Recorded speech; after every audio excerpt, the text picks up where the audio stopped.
My ex thought I'd never find out the baby wasn't mine. Once I heard her say, "At least he's stable. I'll be fine," I didn't say a word. I just watched her build a life I was about to burn down. Hey Reddit, buckle up, because I've been sitting on this story for months, and it still messes with my head.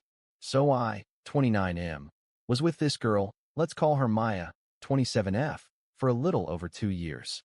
We weren't perfect, but I thought we were solid. We lived separately but talked about moving in together. Talked about the future. Marriage even came up once or twice. Nothing serious. Just casual someday type stuff. Then one day, she drops the bomb. "I'm pregnant." She said it like she was scared but also relieved. I stared at her, not saying anything, and she looked nervous, like she was waiting to see if I'd freak out. But I just smiled, hugged her, and told her we'd figure it out. Except inside, I felt like the air got sucked out of my lungs. See, what Maya didn't know, what no one knew, is that I can't have kids. I'm infertile. Got into a nasty accident in my early 20s. Didn't think much of it at the time, but a couple years later, after a routine checkup and some tests, the doctor laid it out flat. Low motility, low count, borderline 0. Natural conception is highly unlikely, he said. Honestly, I never told anyone. It was private, and I didn't want pity. And at the time, I figured if it ever became an issue, I'd deal with it then. So yeah, Maya being pregnant? That was a problem. Now, I wasn't 100% sure. I know doctors aren't God. Maybe there was some miracle. Maybe the 1 in a million chance actually happened. But my gut? It didn't believe in miracles that day. Still, I didn't say anything. I wanted to be sure. I wanted proof. Then came the night that made everything crystal clear. She was in the kitchen, talking on the phone with one of her friends. I wasn't trying to eavesdrop or anything. I was in the hallway grabbing laundry, but her voice carried. And when I heard my name, I paused. She laughed, then said, "No, I don't love him. But what am I supposed to do? I'm pregnant. I can't do this alone." Another pause, then this. "He's stable. He's boring. Yeah, but dependable. And I know he'll step up. I'll be fine." Then a freaking giggle. Like she was joking. Like I was a life raft she didn't even want, but decided to cling to out of convenience. That was the moment.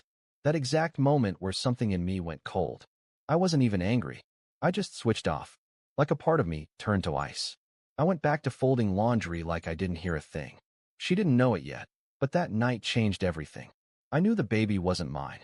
And I knew I wasn't going to confront her. Not yet. No yelling. No screaming. No drama. Just a new plan. A quiet one. One where I played along. Until I didn't. After hearing that phone call, I didn't sleep that night. I just laid there next to her in bed, staring at the ceiling like some ghost. She curled up on me at some point, rested her head on my chest like I was her safe place or whatever, and I remember thinking, this is the last time you're getting comfort from me. But I still didn't say anything. That was the key. No reactions. No weird behavior. If I played it cool, she wouldn't suspect a thing. And the more she thought I was in love and locked in, the more careless she'd get. So I smiled. I made her breakfast the next morning. French toast, strawberries, syrup. She told me I was sweet. I kissed her forehead. Said, "Anything for my girls." She melted. And I filed that moment under evidence. She believes every word. Over the next couple weeks, I went full support mode. I offered to go to doctor's appointments with her. I ordered prenatal vitamins. I started keeping track of what she ate. Like, full fake dad mode. Meanwhile, behind the scenes, I was working. First, I got all my medical records together. The fertility diagnosis, lab tests, the follow-ups. Everything. I had that stuff scanned, backed up, printed out, double copied. Because if this thing went sideways, I needed proof. No, he said, she said. Just cold, medical reality. Then I got a separate bank account.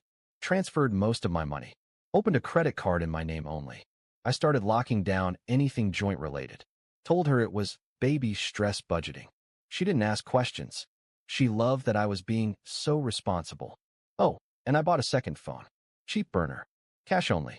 Because if I was going to investigate this whole thing, I needed a line that wasn't traceable to my name. Now, let's talk about the coworker. She'd mentioned this guy before, Blake. Office buddy. He's like a brother, yada yada. I had a face to go with the name. Met him once at a work party. Seemed all right. Not weird, not obviously flirty. Harmless. Except the more I started watching her, the more I realized how often Blake came up in conversation, how often he just happened to be texting, how she'd smile at her phone and flip its screen down when I walked into the room. So I started digging. Maya had a habit of leaving her laptop open. She didn't think twice about it. I was the boring, stable boyfriend, right? She was logged into everything: Messenger, Instagram, even WhatsApp. I didn't have to hack anything, just had to scroll. And wow, the things I found. They'd been sleeping together for months. Started as just drinks, turned into he kissed me and I didn't stop him. Then straight up, last night was amazing. Can't stop thinking about you. No mention of me. No guilt. Nothing. At one point she literally texted him, I wish I could be with you, but I need something more stable right now. You know what I mean. Yeah, I knew exactly what she meant. I took screenshots. Dozens of them. Messages, dates, photos. I stored them on an encrypted flash drive and hid it in my car. Printed copies went in an envelope in my desk. Another in my safe. It wasn't just about catching her. I needed leverage. Because if she tried to flip the story on me later, I'd bury her lies with receipts. The weird part, pretending everything was fine became kind of fun. She'd walk into the room, glowing, talking about how excited she was to start our family, and I'd nod like a proud idiot. She started planning names, asked if we should move in together sooner, started showing me baby furniture. Every time she smiled at me like I was her future, I smiled back like I hadn't already started planning her exit. One night, I cooked us dinner, steak and garlic potatoes, her favorite. We drank sparkling cider since she was pregnant. Toasted to us. I took a photo of her laughing at the table, fork in her mouth, eyes closed. And I saved it. Because someday, she's gonna remember that night. The night she thought she had it all. The night she didn't realize I'd already decided to burn it down. So here's the thing about playing dumb. It's exhausting, but it works. I kept up the devoted boyfriend act. Every damn day. She thought I was nesting, cleaning the apartment, making space in the closet, reading parenting articles like some proud soon-to-be dad. I'd show her crib options and diaper bag reviews like I actually gave a damn. And every time, she'd look at me like I was her hero. Meanwhile, I was watching the clock tick down on her little fantasy world. Once I had all the proof I needed, I moved to phase 2, letting her build her own cage. I told her I wanted her to move in. For the baby. She lit up like I just handed her a diamond ring. Within a week, she had a toothbrush in my bathroom and a drawer full of clothes. She started leaving little notes around the apartment. Have a good day. Love, type stuff. She even started bringing groceries and cooking dinner like we were this Pinterest couple playing house. Every single time she walked in with takeout or made a playlist for the baby or curled up on my couch like she belonged there. I thought, you're building a home that's about to lock you in. And I made sure everything was in my name. She didn't notice. She thought I was being responsible with all the paperwork and bills and apartment stuff. She didn't see that her name wasn't on the lease, the utilities, the Wi-Fi, nothing. This wasn't our home. It was mine. She was just renting space in a future she didn't own. Now let's talk about Blake, the real dad. Remember that burner phone I bought? I used it to reach out anonymously, made a new email account, and sent him screenshots. Carefully selected, nothing illegal or creepy, just enough to get his attention. I said something like, you might want to talk to Maya about the baby. She hasn't been honest with either of us. No threats, no anger, just truth, wrapped in curiosity. He didn't reply, but I saw him start showing up less in her messages. She started texting him more, stuff like, are you mad at me? Why are you being distant? And then the real kicker. We need to talk. Things are getting complicated. Oh yeah, I bet they are. Meanwhile, I convinced her to skip the paternity test. She mentioned it once, like, should we just do one to be sure? And I smiled, took her hands, and gave her this heartfelt, Oscar-worthy speech. I don't need a test. I trust you. I love you. This baby is ours. End of story. She actually teared up. She kissed me and said, you're gonna be such a good dad. I wanted to laugh in her face, but I didn't. I just held her and told her I loved her. Because the best revenge isn't yelling or crying or slamming doors. The best revenge is letting someone dig their own grave with a silver spoon, thinking it's a shovel for building a dream life. And now, the shovel's halfway buried, because the next step is pulling the damn rug out from under her and watching her world collapse, one carefully timed truth at a time. So, I knew I couldn't just dump everything on her randomly. No, That's what amateurs do.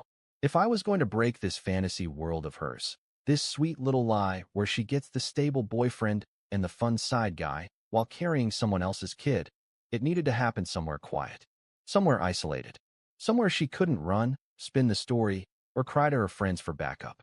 So I booked a weekend getaway. Cute little Airbnb cabin, 3 hours out of town. Told her it was a baby moon, something relaxing before everything got crazy with the baby. She loved the idea. Started packing sweaters and face masks and books. She even brought a little Polaroid camera. We can make a scrapbook, she said. Sure, babe. Let's make some memories. The cabin was perfect. Peaceful. Cozy. No phone signal. No Wi-Fi. Just us, the trees, and the sound of her fantasy life collapsing in real time. The first night, I let it play out.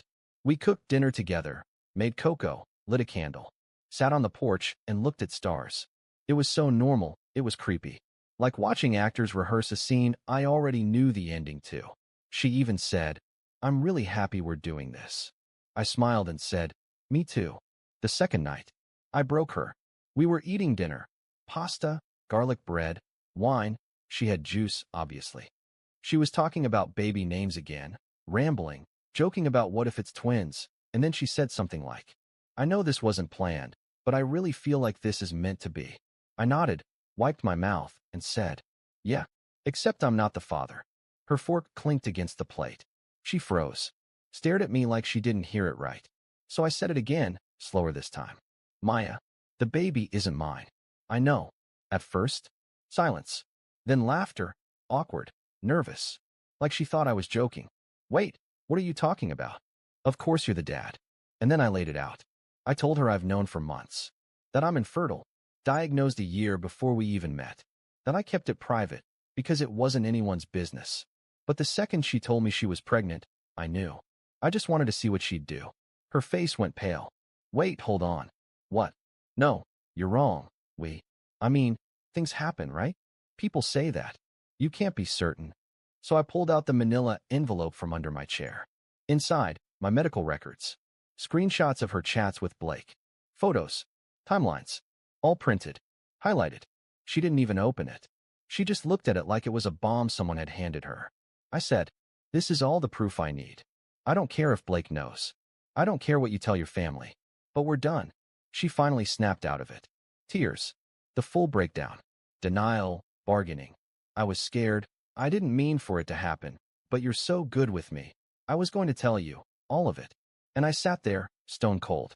Didn't yell. Didn't cry. Just watched her unravel. When she asked what happens now, I told her this. "You're going to move out. I've packed your things. They're waiting at the door when we get home. You're not on the lease. You're not on the bills. You don't have access to my bank account. I've already updated everything legally. I don't owe you anything. And you're not taking anything from me." She just shook her head, whispering, "Oh my God, over and over." And then I stood up, blew out the candle, and said, "You're not a victim. You're just surprised I didn't roll over and take it." That night, she slept on the couch. In the morning, I drove us home in silence. Not one word between us. When we got back, her bags were already at the door, neatly packed, labeled. She walked out without saying a word, and I haven't seen her since. After she left, it was quiet. No drama. No shouting in the hallway. No phone calls begging me to reconsider. Just her gone. I thought maybe it'd feel triumphant, like I won. But it didn't. It just felt like walking out of a fire and realizing your clothes still smell like smoke. For a couple days, I moved through my apartment like I was visiting it. Every room reminded me of the version of me that used to live here, the guy who thought she loved him, the guy who thought he'd be a dad. That guy? He didn't exist anymore. And honestly, I wasn't sure who replaced him. I took some time off work, cleaned everything, scrubbed the place like I was erasing a crime scene, because in a way, I was.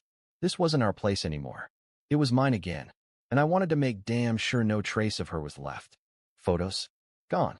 Her mug? Thrown out. Pillow she liked? Burned. Okay, fine, donated. But burning would have been more satisfying. She tried texting me a couple times. "Can we talk? I just want to explain. I didn't mean for any of this." Left her on read.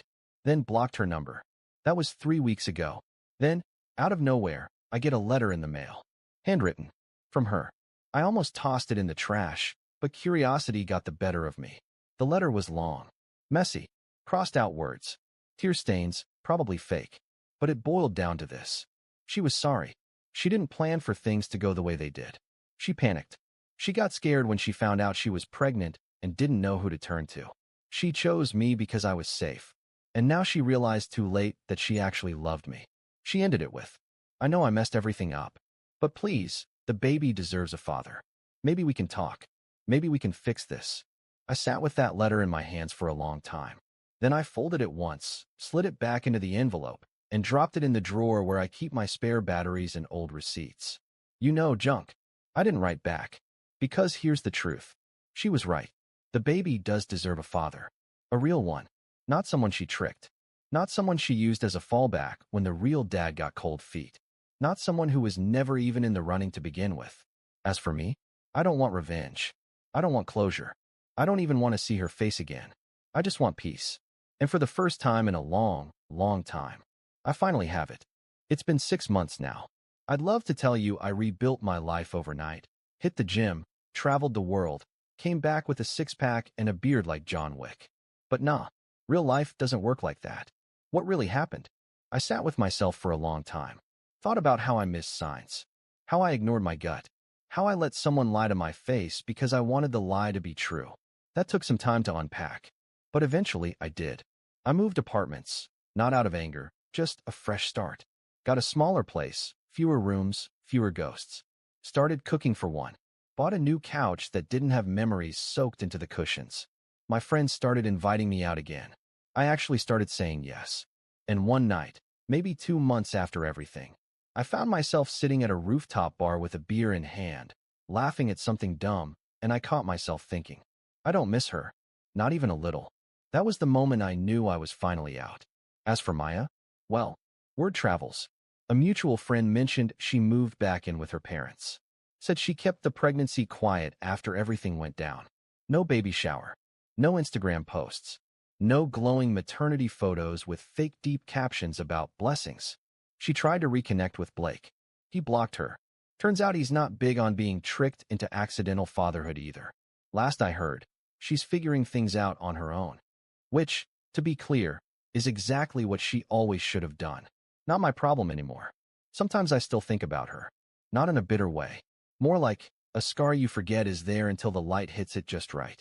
I think about the version of me that almost stayed. The guy who nearly signed up to raise another man's kid for someone who saw him as a safety net. And I think, he deserved better. So I gave it to him. Thanks for reading, Reddit. If you've ever been in a situation where your gut said one thing, but your heart begged for another, listen to your gut. It'll hurt less in the long run. As for me, I'm good. No drama. No baby. No wedding.